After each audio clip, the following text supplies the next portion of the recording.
Hello everyone. Hi, welcome to the RBM series of for JAIIB May 2026. In this series, as you know, we are covering all the numericals, objective questions, case studies, theory.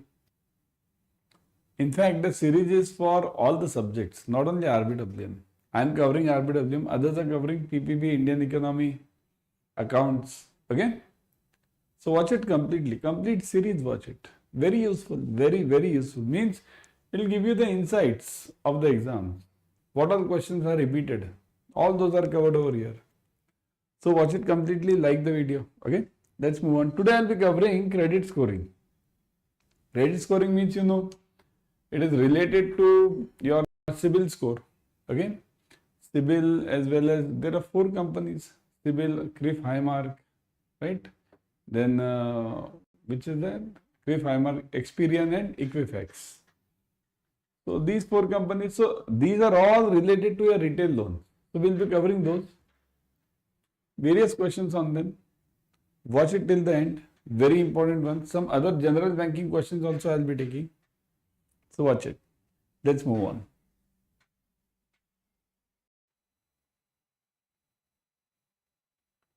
Among the below given statements, which of the following statements is an incorrect statement in context of credit score? So now you want to check incorrect one. Always in exam focus what the question is asked. Are they asking you correct or incorrect? So let's read this. First one. A credit score is a number from 300 to 850 that depicts a customer's credit worthiness. You want the incorrect one. Don't miss this. Keep the focus on the question. There are 3 main credit bureaus: Equifax, Experian and TransUnion. The US scoring system is used by many financial institutions. One metric used in calculating a credit score is credit utilization, the percentage of available credit currently being used.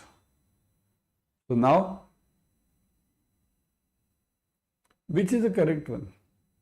Which is the incorrect one? Okay, let's focus on which is the incorrect one. The credit score is a number from 300 to 850 that depicts a consumer's credit worthiness. Is it the correct one? There are 3 main credit bureaus: Equifax, Experian and TransUnion. These are there. There are in fact 4. Okay, CIBIL is also there. So these 3 are also very important. Equifax, Experian and TransUnion. Very important these are also. US, this is basically made up from US only. Means the systems are based from US. They developed it. Dun & Bradstreet was the first one, credit scoring company. Okay, long back, 1800s. One metric used for calculating a credit score is credit utilization. That is also correct. So which one is incorrect over here then? The incorrect over here is this 850. The credit scoring is from 300 to 900. It's not 850, 900. Credit scoring is from 300 to 900. Minimum is 300, maximum is 900. Okay? Got it everyone? Next one.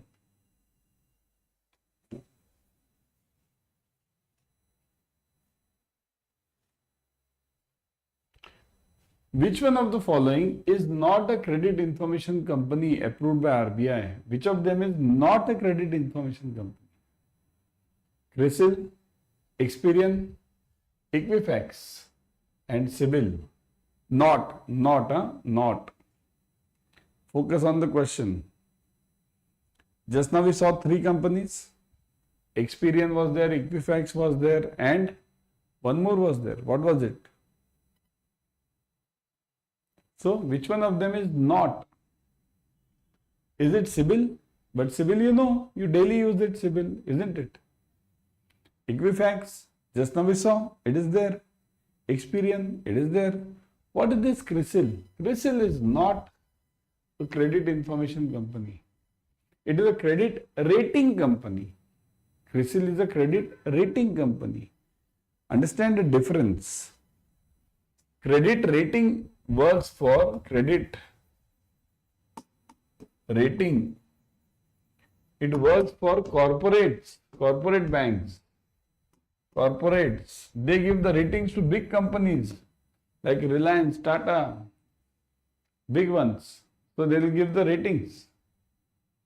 Credit information company, credit information, these generally cater to smaller customers, retail as well as MSMEs. Okay, credit information companies. So these cater to retail and MSMEs generally. Okay. So which one of them is not a credit info company? That is CRISIL. There are many in credit rating also. CRISIL, Fitch is there, isn't it? So that's also a big company. S&P, Standard and Poor's. Okay. The true statement about credit score is true statement. See, correct statement now. Earlier two were wrong. Now correct one.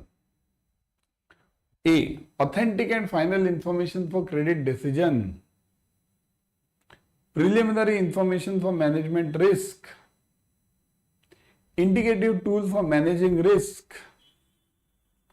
A suggestion for taking a credit decision. Which one is true about this? Now this is very tricky. Very tricky. Think over it.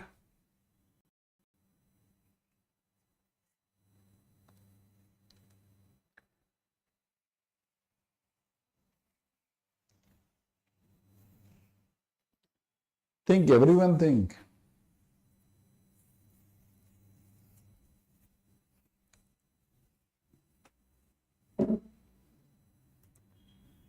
Yes, it is.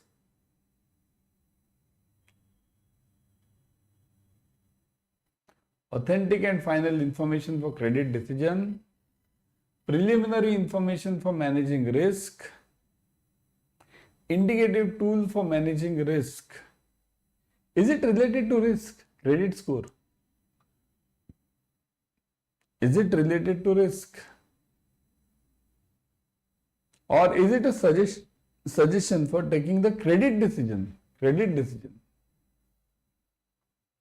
So the answer over here is a suggestion for taking a credit decision. Basically, suggestion for taking the credit decision. Got it? A suggestion for taking the credit decision. Got it, everyone?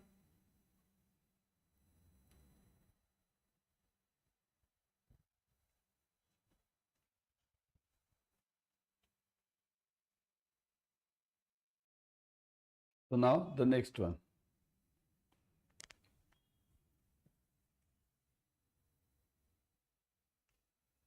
Which of the following is a credit score model?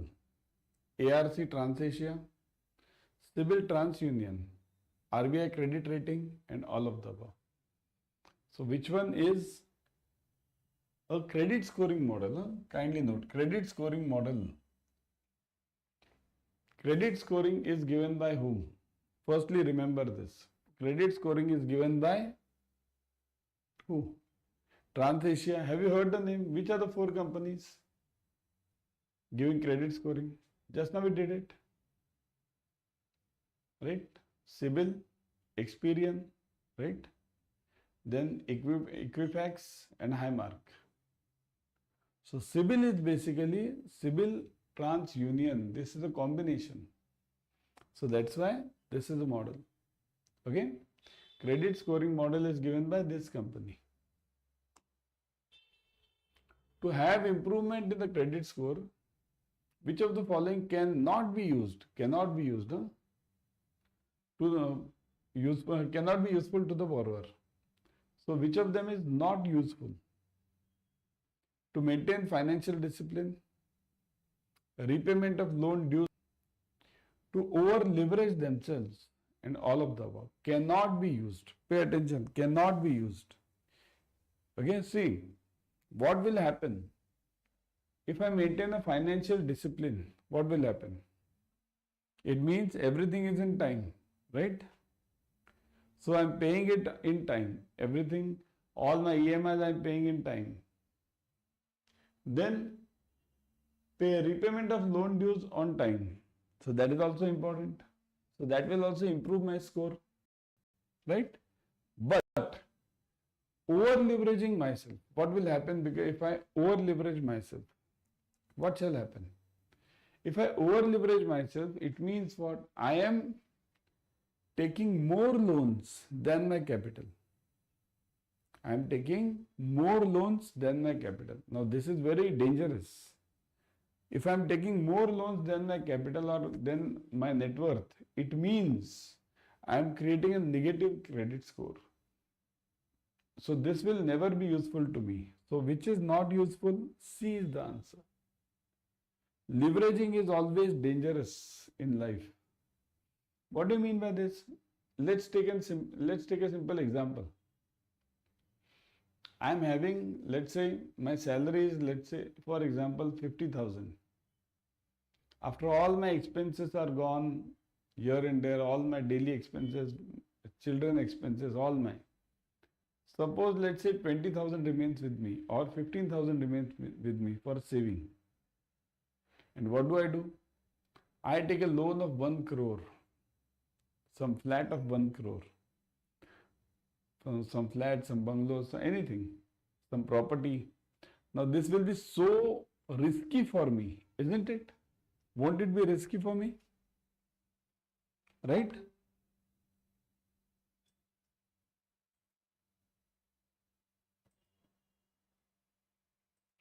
What do you say? Won't it be risky for me? Isn't it? Basically, remember, don't over leverage yourself. Never ever over leverage yourself. Okay? Be in your own means. Whatever you can afford, do that much only. Then only you'll have a happy sleep. Right? So, over leveraging, it cannot be useful to the borrower. The CIBIL TransUnion scoring model employs the following attributes. Means the scoring model, see, now the name given over here is CIBIL TransUnion. Everyone implies the same model. Okay, all of them apply the same criteria, more or less here and there. Okay, CIBIL, Highmark, CRIF Highmark, Equifax, Experian, all of them, all the 4 companies apply the same attributes roughly. So which of the following are the attributes? Verified residence and payment history, credit utilization and credit history, verified residence and credit utilization, default details and credit history.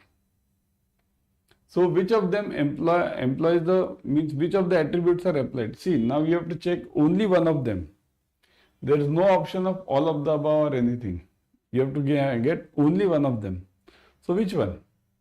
Credit utilization and credit history.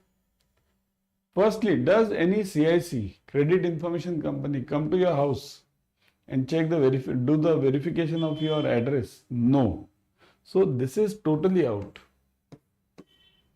A and C are out.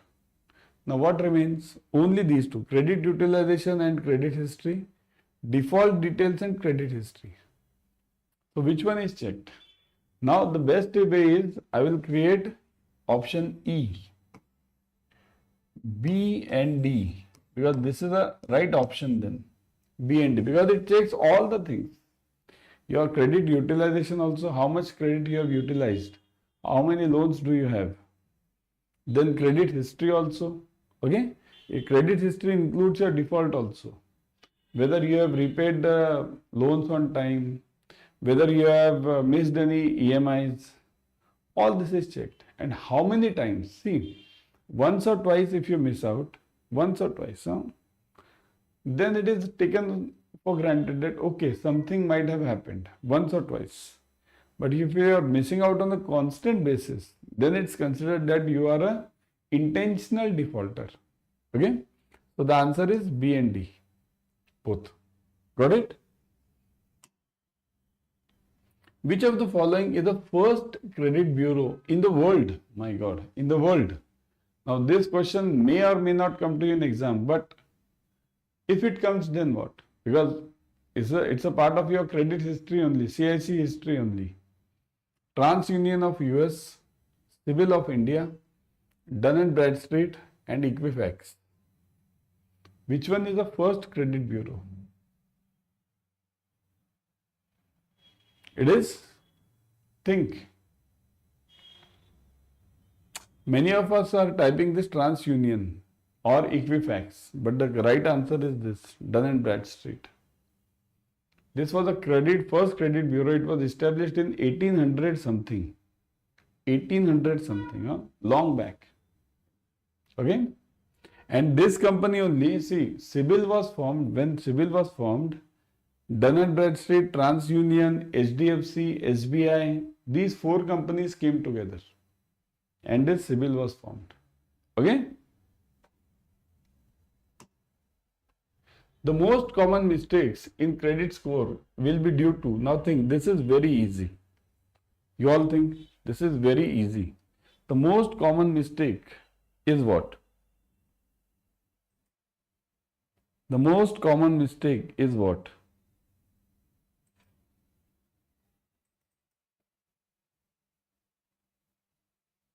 Yes? Which is the most common mistake?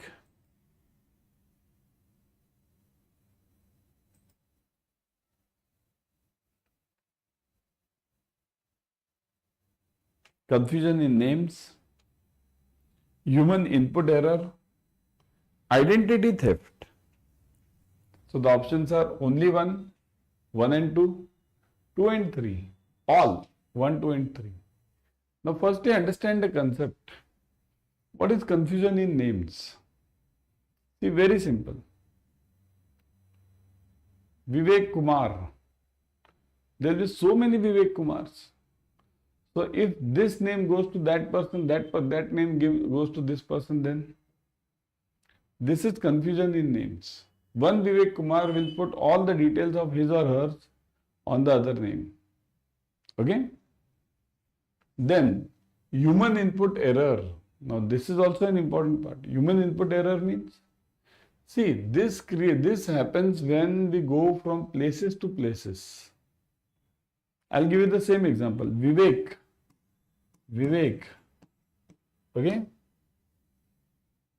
If you go to South or mid India, okay, mid Bharat, we call it Vivek. If you go to Kolkata, they'll call it Vivek many a times. Vivek. Right? If you go to UP, they call him Vivek Kumar. Many a times they add Kumar over here, which is not added in other parts. So this is all the confusion in names. How the inputter is there, this is the main problem. And third one is identity theft. Identity theft means the same thing I told you. There will be thousands of Vivek Kumars. Okay? So if there are thousands of Vivek Kumar, one person might get all the details of some person with the same name and use it. Identity theft. This generally happens with the cards. When you swipe the card in any hotel or any machine, then if there is a cloning machine available there, then your whole ID and all the details go there. So that is a problem. Okay? So that's why remember this part. So, but how to solve this? Now these are all the problems: confusion in names, human input error, identity theft. How to solve them? For solving them, there is a simple method. The method is very simple. Whatever are the identification documents, let's say Aadhaar card, okay? Whatever are the identification documents, you input in the system the same details. Do not change even single alphabet here or there. If in the Aadhaar card it's given Vivek, then you should not put Vivek Kumar. You should not put Vivek because you are pronouncing it as Vivek. whatever is given in Aadhaar, or not only in Aadhaar, any other ID document, whatever is given, input it as it is. Do not change it. Got it?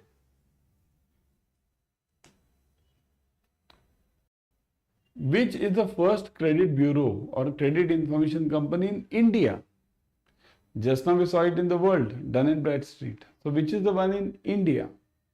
Bharat, CIBIL, Equifax, TransUnion, Highmark. Now this TransUnion and CIBIL have combined. So here we can write it as Experian. Experian. We can write this Experian. Okay, take this as Experian. So which is the first company now? CIBIL, Equifax, Experian or Highmark? Yes? Which one? First one. Now this you should know. Which is the first company? CIBIL, Equifax, Experian or Highmark? Yes? What do you think? First company. It is comments. Very easy one. Most famous company used by many banks. CIBIL. CIBIL is the first credit information company in our country. Okay? CIBIL.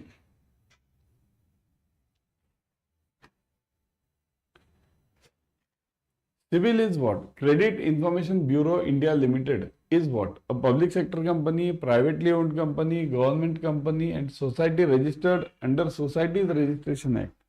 This is the most difficult question, I would say. This is the most difficult question. Yes, many of you might be thinking that CIBIL, we all follow it. It means it will be related somewhere to RBI, somewhere to government, right? Many of you will be thinking the same, right? Isn't it? Many of you will be thinking it, that it is same as it will be somewhere related to RBI, government, they might be controlling it. But it's not the case at all. It is a privately owned company.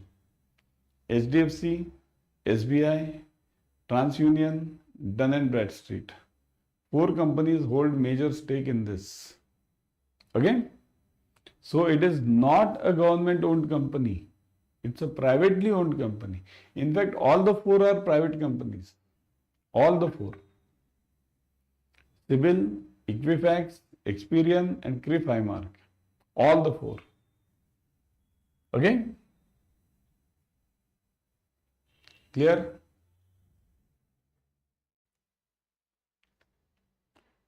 Among the following, in which of the following case it is not required to be created by the way of deed and doesn't require registration? So which of them does not require the registration and no deed is required? So which of them? Simple mortgage, mortgage by conditional sale, usufructuary mortgage and equitable mortgage. Registration is not required in which mortgage? Think. Simple, conditional sale, usufructuary and equitable. Think over it. Remember the 3 main types of mortgages are. What are the 3 main types of mortgage? Very important, main. These are these 3. Simple, conditional sale and usufructuary.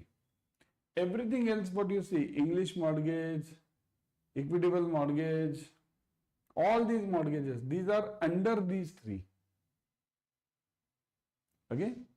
So here the question is different. See, I just gave you the information that 3 main basic types of mortgages are these 3. In simple mortgage, if you have to take the possession of any security, you have to go to the court and then do it. You require the intervention of the court. Conditional sale. In conditional sale, when you take the property as security, you can't get the income from that property. You can't get the income from that property. Means, suppose if I am taking house as a security, prime security for giving the home loan. the rent of that house will not be received by me as a bank. It will be received by the borrower, isn't it? Suppose if the borrower gives it on rent, the rent will be received by the borrower. That is conditional sale.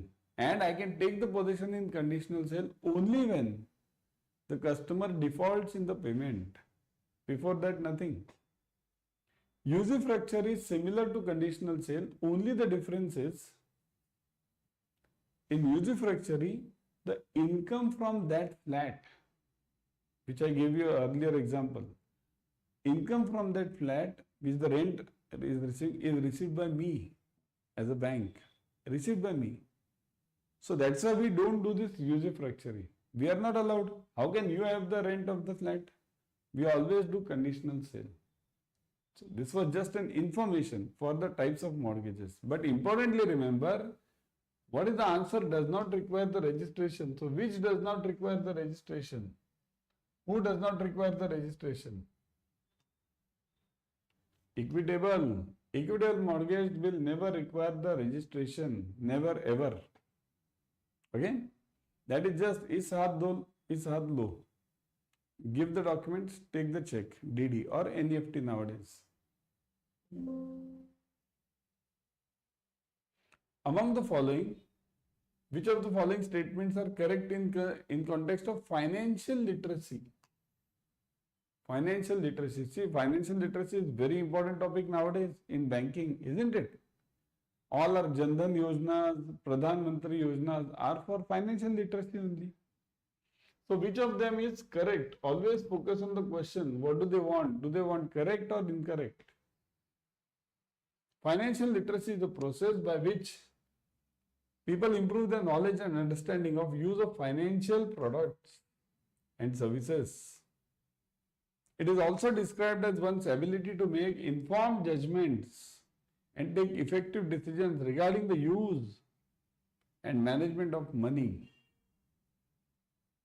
The financial literacy is promoted by provisions of financial education and prelude to financial inclusion in villages. Prelude means before. This is the starting point, you can say. So which of them is correct? All of the above. Common sense, isn't it? All of the above are correct over here. Let me see in the comment section what have you typed. All of the above, no? D. Correct? D is the answer.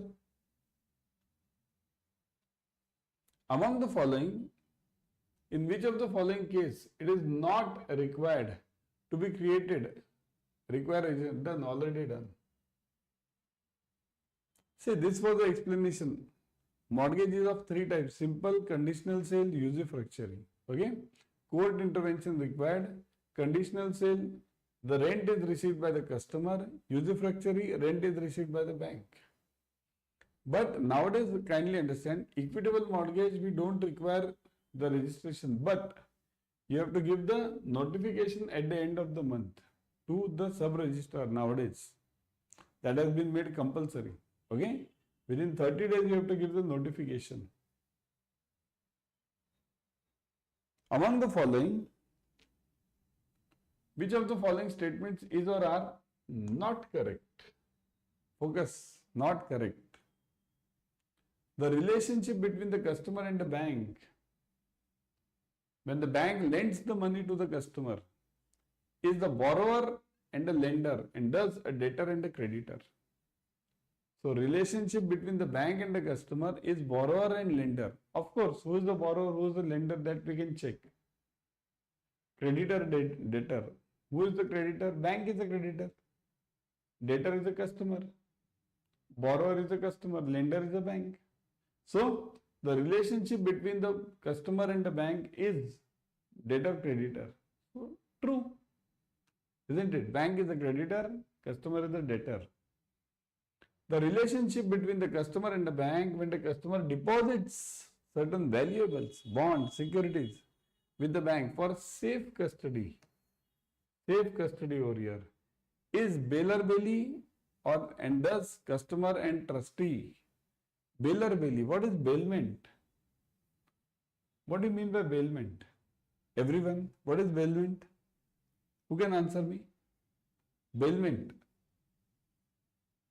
Suppose if you are going out, let's say, you are going out for some days, let's say 7 days.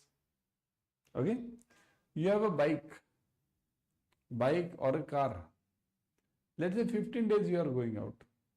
You have a car or a bike. Now in 15 days, if you don't drive the bike or the car, it creates problems, right? Because 15 days idle. So that bike or car will create problem. What do? You give it to your friend. For 15 days you ride it. So that the car will be running, bike will be running. Why do you give it to the person? Because you feel that the person will keep it correct, in a good condition. If tomorrow that friend sells that bike, then that is cheating. Bailment means that whenever the customer keeps the gold with you or bonds with you under the safe custody, okay? So that is the relationship of bailment. Whenever you give clothes to the iron man, right? Iron, the one who does the iron istri. Whenever you give the clothes to that person, what do you expect? That the person will not burn your clothes, isn't it? Tomorrow if that person starts burning the clothes, then that is the bailment, the trust is gone. Bailment is trust basically. Okay? So thus customer and the trustee, that is also true. The relationship between the customer and the bank, when the bank performs the services of remittance, collection of checks, bills on behalf of the customer, is principal and agent. Is it so? Or is it not so? Suppose if I come to your branch tomorrow and I give you the check. Sir, take this check. Ma'am, take this check. Put it for clearing. So will you take the check and the funds which are received from that check, will you take it into your account, bank's account, your account, or will you give it to my account? For me. So what are you doing?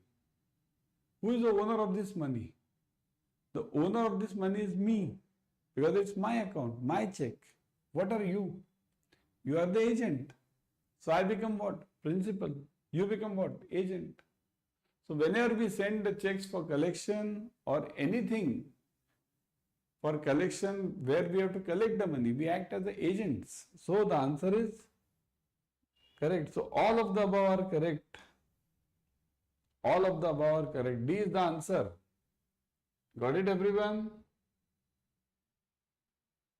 Orders received from the court for recovery of certain debts are called as from the court. Orders received from the court are known as what? Attachment order NISI, recovery order absolute, attachment order and garnish order. What do you call it? Court orders. Court. Yes. Do you call it attachment order, recovery order absolute, attachment order, or this NISI or attachment, or this garnishing from the court? Let me see. Whoever answers this, comment section. Let me see them. Many of you are answering this as NISI. NISI, because you have heard this word NISI. But the correct answer is not this absolute NISI or this attachment NISI. The correct answer is garnish order. Okay, it is garnish order. So kindly note, what is garnish order? Garnish order is received from the court. Garnish order is of two types. Okay, it's of two types. Garnishing. This is of two types. One is NISI and second is absolute. Absolute. Okay. What is NISI? In NISI, the court tells you only to freeze the account. Freeze and keep it with you. That's it. Freeze the account, keep it with you. Don't let the funds be withdrawn. Whenever you freeze the account, there can be a credit in that account, but debit is not allowed. So freeze that account. And whenever you get this absolute, in absolute it tells the money should be given to the judgment given. Money should be given to the judgment.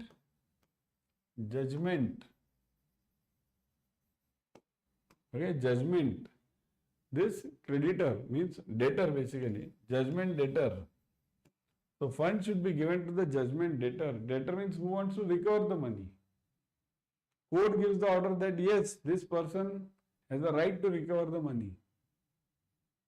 So you have to give the funds to that person. So you are becoming the judgment debtor over there, and that person is judgment creditor. He has given the loan to you. So judgment creditor also you can call it. It depends on from what angle you are looking at it. Okay, judgment creditor. Got this point? So to the person who is rightful authority to receive the funds. Okay?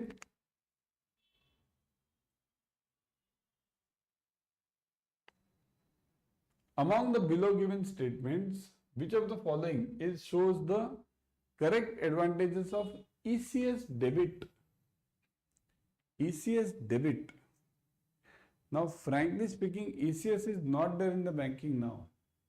This ECS has been replaced by NAC, NACH, National Automated Clearing House. It has been replaced by NAC. ECS is not there. Okay?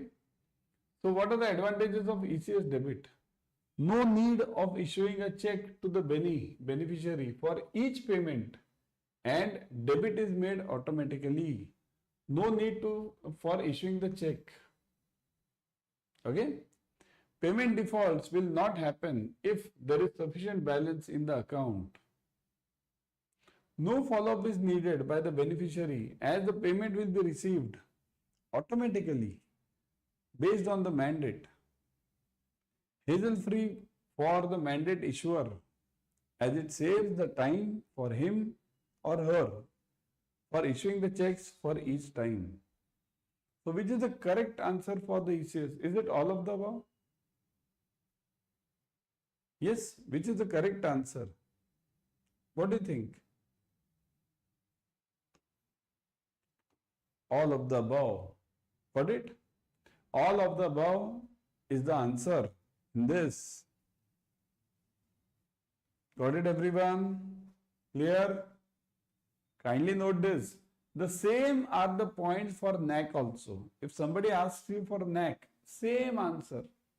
All the 3 points are same. No need for issuing the check. Payment defaults will not happen if sufficient balance is there. No follow-up is needed. So same answer. No change. Okay, for NAC also. Among the below given statements, which of the following is correct? About the mandate. What is mandate? Mandate and POA are the important terms in the banking.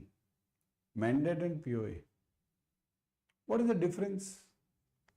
POA can be general POA or separate specific POA. General or specific.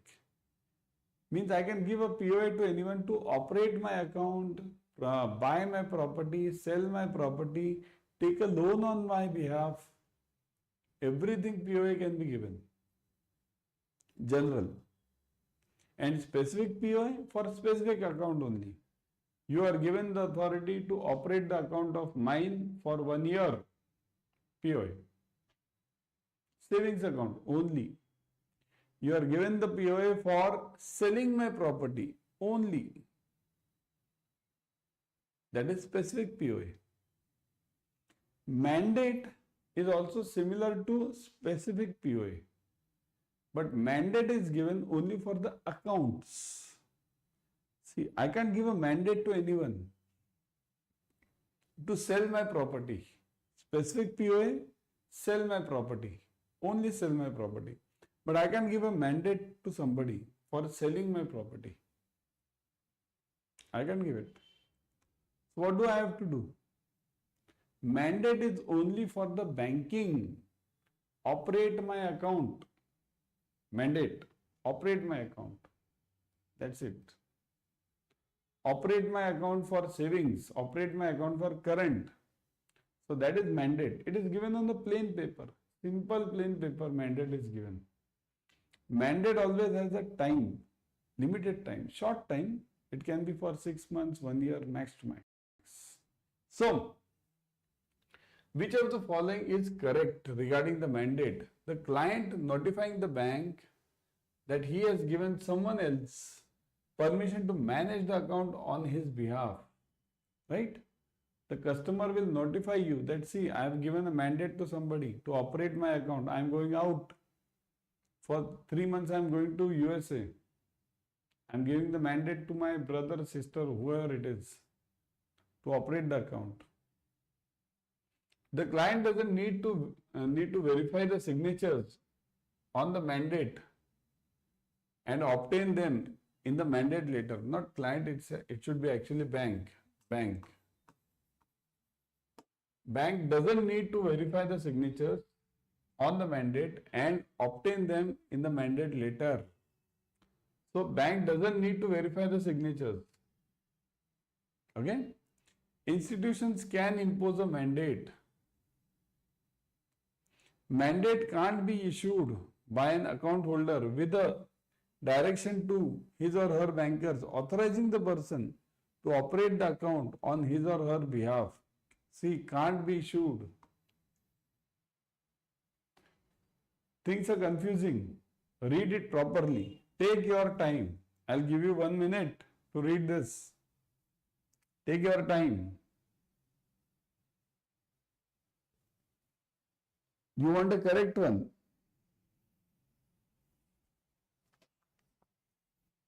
Want to verify the signature of anyone giving the mandate? You will have to verify the signature. So, definitely, this is false. Institutions can impose a mandate. Companies can give you the mandate. No. Mandate is given by individual only. False. Companies, if they want, they will issue this BR, board resolution. Mandate can't be issued by the account holder with a direction to his. Totally false. Mandate can be issued by the account holder, individual. Huh? This is also false. A client notifying that the bank that he has given someone else permission to manage his or her account. Correct. This is the right answer. Okay. Mandate and POA, you have to study a lot in exam. Definitely questions will be there. So now everyone, see this. Before closure, let me show you the success batch. The success batch 2.0 is just in the starting phase now. All the numericals, objective questions, case studies covered. Everything, all the 4 subjects are covered. Full portion is covered. Watch it completely. Okay? And discount part, you are getting huge discounts right now. E-books, mock test, live classes. Mock tests are full length mock tests. Full length means complete. As well as chapter wise. Chapter wise are also there. Full length are same as that of your exams. Same. Look at the discount part. Click on buy now. Put the code Y432. Y432. Click on apply. Look at this. 81% discount. 81. Huge it is. 81% discount plus 1% extra by downloading the app. You just download the app. You will get 1% automatically. So huge discounts are available. Join it immediately. It's in the starting phase. Okay. Do join this. In fact, I can suggest you for joining the JAIIB Increment Mahapack. If you join this Mahapack, you need not join any batch. It includes 15 plus batches per subject. 15 plus per subject. E-books, mock tests, live classes, physical question bank, physical formula bank. You get it at your home, delivered at your home. It's huge. Okay, and huge benefit. See, right now you're going on with the 4 validity, 4x validity, means you buy for only 4 months. Only 4 months. You get it for 16 months. 4 into 4, 16. Similarly over here, buy for 7 months. You get it for 28 months. And the code, always remember Y432. Don't forget this code. That will give you 81% plus 1% plus this 4x validity plus 15 plus batches, everything. Y432. Okay? Bye.